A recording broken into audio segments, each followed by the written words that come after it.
샬롬, 2022년 8월 27일 토요일입니다. 기도하겠습니다.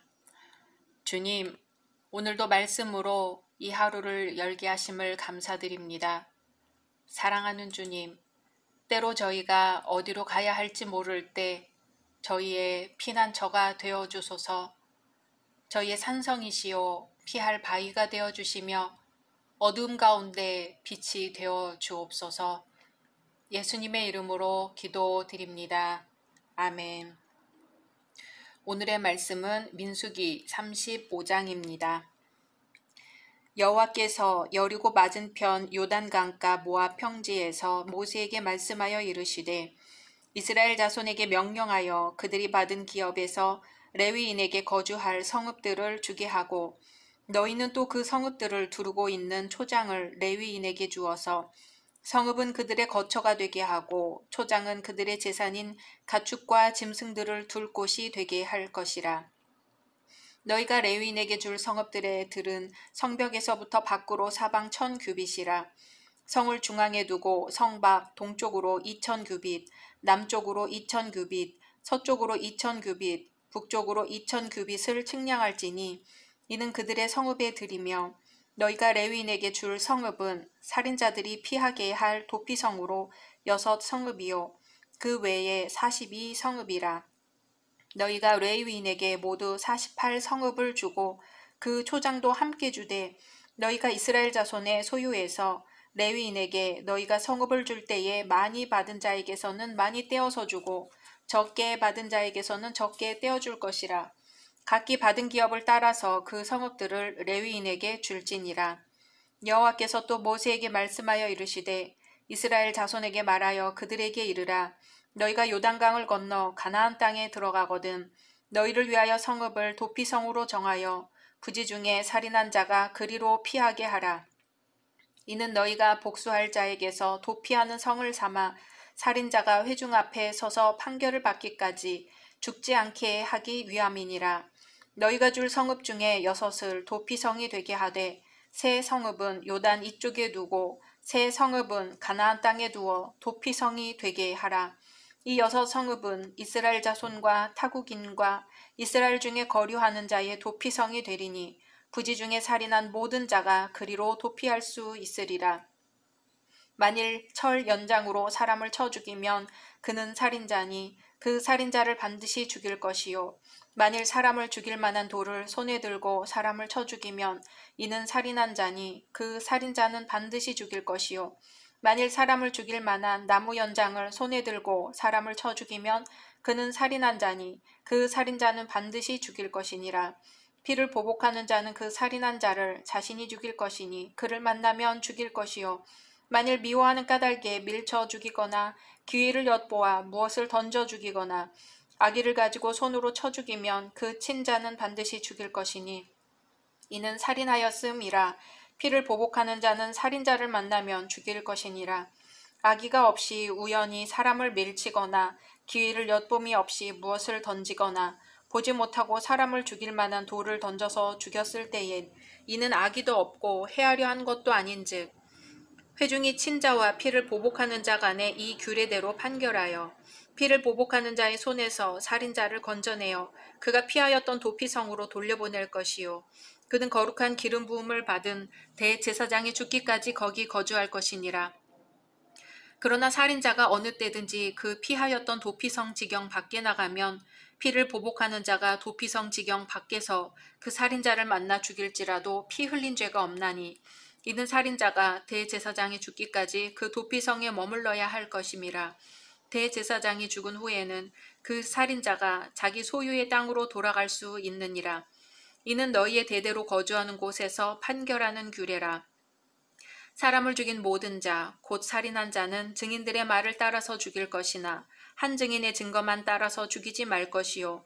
고의로 살인죄를 범한 살인자는 생명의 속전을 받지 말고 반드시 죽일 것이며 또 도피성에 피한 자는 대제사장이 죽기 전에는 속전을 받고 그의 땅으로 돌아가 거주하게 하지 말 것이니라. 너희는 너희가 거주하는 땅을 더럽히지 말라. 피는 땅을 더럽히나니 피 흘림을 받은 땅은 그 피를 흘리게 한 자의 피가 아니면 속함을 받을 수 없느니라. 너희는 너희가 거주하는 땅, 곧 내가 거주하는 땅을 더럽히지 말라. 나 여호와는 이스라엘 자손 중에 있음이니라. 아멘. 하나님께서는 약속의 땅 가나안과 요단 동편 땅을 12지파에게 골고루 나누어 주신 직후 기업이 주어지지 않은 레위인들에게 거처 할 성읍을 주십니다. 그들이 받은 특별한 사명을 감당하는 데 불편함이 없게 해주시는 거죠. 특히 성읍과 더불어 그 주변에 일정 크기의 목초지를 주어 백성의 11조 등으로 주어진 짐승들을 관리할 수 있게 했습니다. 이 내용을 좀 더 자세히 열거하면 레위인에게 거처할 성읍과 그 사면에 들을 줄 것, 그 사면들의 넓이 및 6개의 도피성을 포함한 48개의 성읍이 주어질 것, 형평의 원칙에 따른 각 지파의 레위 성읍 각출에 대한 명령 등입니다. 한편 레위인들이 받은 성읍들은 그들의 재산으로 주어진 것이 아니었습니다. 단지 그들이 성전 사명을 수행하기에 용이하도록 필요에 따라 그 땅 사용권을 허락받은 것일 뿐이었습니다. 특히 그들이 한 지파로서 군집하지 못하고 각 지파들의 땅에 분산된 것은 그 옛날 야곱의 예언, 곧 그들을 야곱 중에서 나누며 이스라엘 중에서 흩트리로다 하는 창세기 49장 7절의 예언이 온전히 성취된 것입니다. 물론 이 예언의 배경은 그들 지파의 조상 레위의 허물 때문이었으나 궁극적인 측면에서 이 예언은 그들로 하여금 흩어져 살면서 하나님의 일을 감당하게 하는 복으로 발전하였습니다. 하나님께서는 당신의 백성의 허물을 싫어하시지만 그것으로 인해 영영히 멸망시키지는 않으십니다. 오히려 하나님께서는 그들의 허물을 통하여 주님의 거룩하신 뜻을 이루어 가십니다. 그러므로 하나님을 바라보는 자들에게 절대 절망이란 있을 수 없는 것이죠. 이제 6 도피성에 관해 나옵니다. 레위인들이 받을 48개 성읍 가운데 요단 동서편에 각각 3개씩으로 하는 6 성읍을 선정하여 그릇 범죄한 자들에게 생명을 보존할 수 있는 보호처가 되게 하라는 명령이 주어졌습니다. 도피성 제도는 하나님의 긍휼과 사랑에서 비롯된 것이지요. 율법에 살인자는 반드시 죽어야만 하는 공의적인 규례가 있음에도 불구하고 부주의하게 살인한 자를 용서하는 파격적인 은혜가 주어진 것입니다. 의와 은혜가 결코 분리될 수 없음을 보여줍니다. 도피성 제도는 종교적, 사회적 의미로도 중요하지만 그리스도의 품으로 피하는 모든 사람은 하나님의 은혜로 구원에 이를 수 있는 영적 진리를 보여준다는 점에서 더 큰 의의가 있다 하겠습니다. 도피성 다음으로 살인자를 취급하는 각각의 방법에 대해 나옵니다. 도피성에 거할 수 있는 자와 거할 수 없는 자가 구분이 됩니다.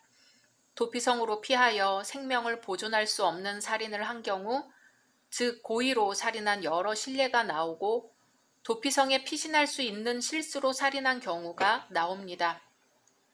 또 비고의적인 살인자의 경우라 할지라도 대제사장이 죽기까지 도피성에 머물러야만 한다는 규정과 도피성 제도에 관한 전반적인 규례가 나옵니다. 이는 도피성 제도를 악용하려는 자들에 대한 예방적인 규례이죠. 도피성 제도를 악용하는 것은 결국 하나님의 긍휼을 모독하는 것으로 살인죄에 더 큰 범죄를 더하는 일입니다. 하나님께서는 외부로 드러난 인간의 행위의 결과만을 놓고 죄악을 판결하시는 것이 아니라 인간의 내면에 깊이 숨겨진 동기와 과정과 결과를 모두 보고 심판하십니다. 그런 점에서 예수님께서는 마음에서의 살인까지도 정죄하셨던 것을 기억해야 하겠습니다. 짐 매클로스키라는 사람은 특별한 일에 평생을 바쳤습니다. 그는 지금까지 무기징역을 선고받은 3명이 무죄 판결을 받도록 도왔습니다.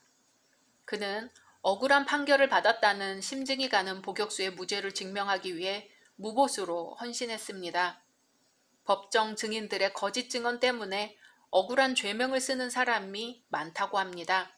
그래서 매클로스키 씨는 증인들을 다시 만나서 배후 조사를 하고 끈질긴 설득을 통하여 진실을 가려내는 것이지요. 개인 사업을 하다 프린스턴 신학교에 들어가 졸업한 후 교도소 목사로 사역하던 중 자기의 무죄를 호소하는 죄수를 돕기 시작하면서 이런 일에 평생을 바칠 결심을 하였다고 합니다. 그는 시간이 많이 걸리지만 한 가지라도 바로잡는 것이 온 세상을 밝게 하는 것입니다. 라고 말합니다. 그는 돈벌이도 되지 않고 숨어서 하는 일이지만 정의를 추구하고 거짓말쟁이들을 가려내는 것이 밝은 세상을 만드는 일이라고 믿고 헌신하고 있습니다. 그의 사랑과 정의의 정신은 인종을 초월합니다. 텍사스 주에서 여고생 강간살인으로 무기징역 판결을 받은 흑인 브래들리의 무죄를 증명하기도 했습니다. 이 죄수는 고등학교 청소부였는데 백인 동료 청소부 4명의 위증으로 꼼짝없이 죄를 뒤집어 쓴 것입니다. 그런데 매클로스키 씨의 사랑과 정열에 넘친 설득이 효과를 거두어 4명의 증인 모두가 위증을 자백하기에 이르렀던 것입니다. 진실만이 사회를 밝게 한다는 그의 좌우명은 혼탁한 세상을 맑게 하고 있습니다.